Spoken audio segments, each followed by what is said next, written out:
Hola a todos y arrancamos de lleno con una clase de teología fundamental verdaderamente fascinante.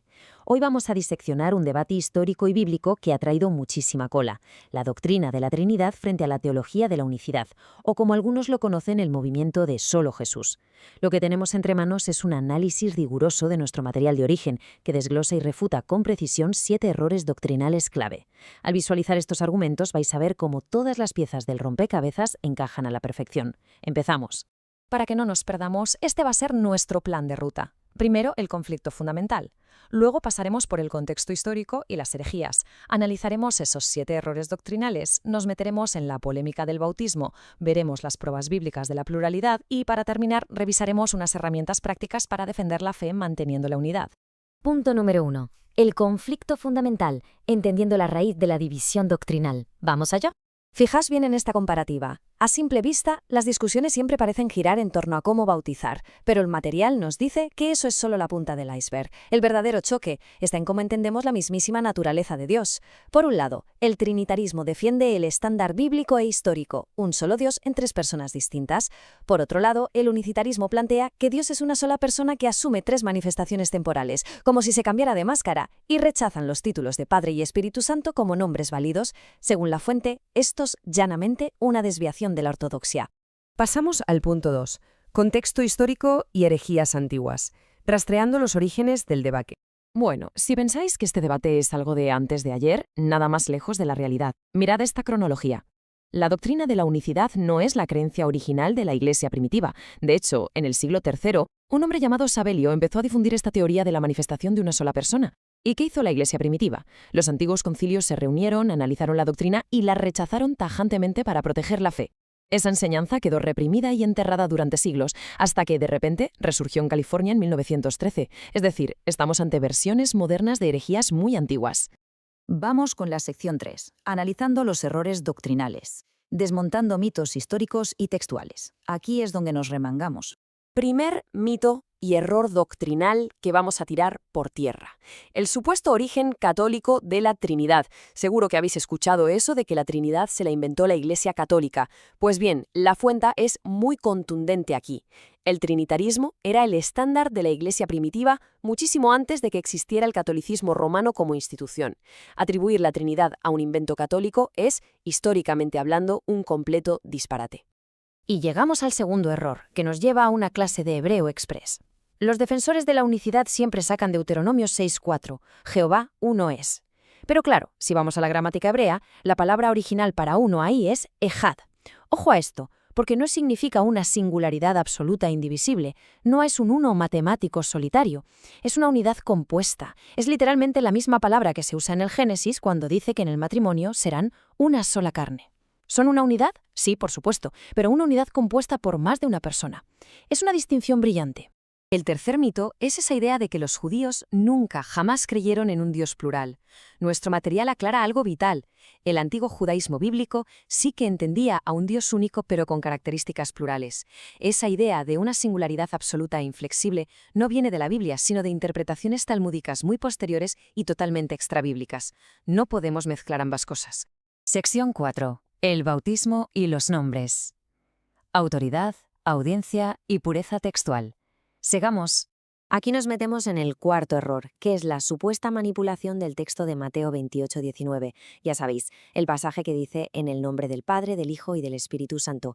Algunos alegan que eso se añadió después. Falso. La investigación confirma de forma categórica que no existe ni un solo manuscrito original conocido de Mateo que tenga una fórmula bautismal abreviada. Todos los documentos antiguos respaldan la fórmula trinitaria completa.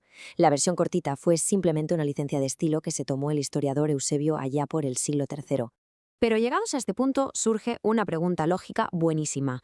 Si la fórmula original era Padre, Hijo y Espíritu Santo, ¿por qué entonces en el libro de los Hechos vemos a los apóstoles bautizando en el nombre de Jesús? La respuesta, como casi todo en teología, es puro contexto. En aquella época había un montón de bautismos. El de Juan, el de los fariseos. Hacerlo en el nombre de Jesús indicaba bajo qué autoridad específica se realizaba. Además, pensad en la audiencia original. Los judíos ya creían en el Padre y en el Espíritu Santo, pero habían rechazado rotundamente al Hijo. Así que aceptar ser bautizados bajo la autoridad de Jesús era el paso crucial de obediencia que ellos necesitaban dar. No era para nada un cambio en la fórmula litúrgica. El quinto error abordado es afirmar que Jesús es el único nombre literal de Dios y que Padre y Espíritu Santo son meros títulos sin peso. A ver, el análisis es muy claro. El Hijo es la única persona de la deidad que se encarnó. Por lo tanto, fue el único que necesitó tomar un nombre humano, Jesús. Sin embargo, Padre y Espíritu Santo no son simples atributos, son nombres y títulos propios, completamente válidos y enseñados directamente por el mismo Cristo. Sección 5. Evidencia bíblica de pluralidad. Pruebas exegéticas en ambos testamentos. Vamos a ver cómo la Biblia demuestra esta pluralidad desde el minuto 1. Génesis 1:26. Hagamos al hombre a nuestra imagen. Y no, la fuente insiste en que Dios no estaba hablando con los ángeles. La humanidad fue creada a imagen de Dios, no a imagen de los ángeles. Ese hagamos, en plural, revela una naturaleza que es inherentemente plural desde la mismísima creación. Y este patrón se repite. En el libro de Isaías, capítulo 6, el profeta escucha la voz divina preguntar: ¿a quién enviaré y quién irá por nosotros? Es fantástico. En una sola frase tenemos la singularidad del enviaré y la pluralidad del nosotros coexistiendo a la perfección en el texto. Pero donde desmontamos de un plumazo el sexto error, esa idea de que Dios simplemente cambia de máscaras, es en el bautismo de Jesús. Es la prueba definitiva de interacción simultánea. Pasaos la escena por la cabeza.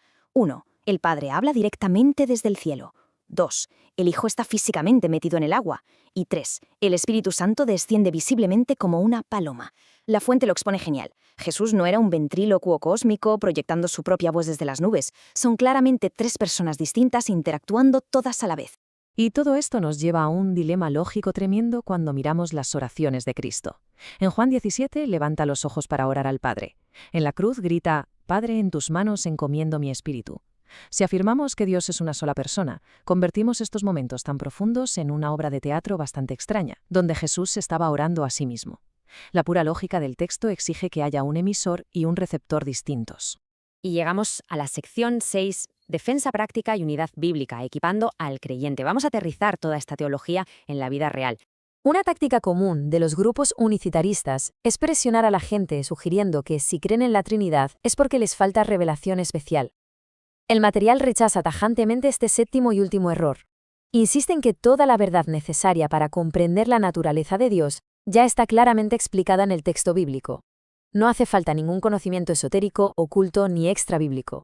Para vuestras conversaciones cotidianas, la fuente nos propone este estupendo kit de respuestas rápidas y lógicas. Recordad afirmar la unidad compuesta de la palabra rea ejad en Deuteronomio. Señalad la presencia simultánea en el bautismo de Jesús. Aclarad que el bautismo en el libro de los Hechos representa autoridad, no un cambio de fórmula. Y recordad siempre que el Hijo fue la única persona que se encarnó y por tanto el único que tomó un nombre humano. Pero ojo, a pesar de tener una firmeza doctrinal clara, el consejo pastoral de la fuente es vital. La prioridad es mantener la unidad. Nunca ataquéis a la persona, centraos exclusivamente en la doctrina. Si os encontráis con creyentes confundidos, acercaos con paciencia y con amor. Basad vuestros argumentos en la teología bíblica e histórica, en lugar de caer en debates puramente emocionales. Así es como realmente se protege a la congregación de estas desviaciones modernas. Y para cerrar esta clase magistral, os dejo con esta pregunta para que le deis vueltas.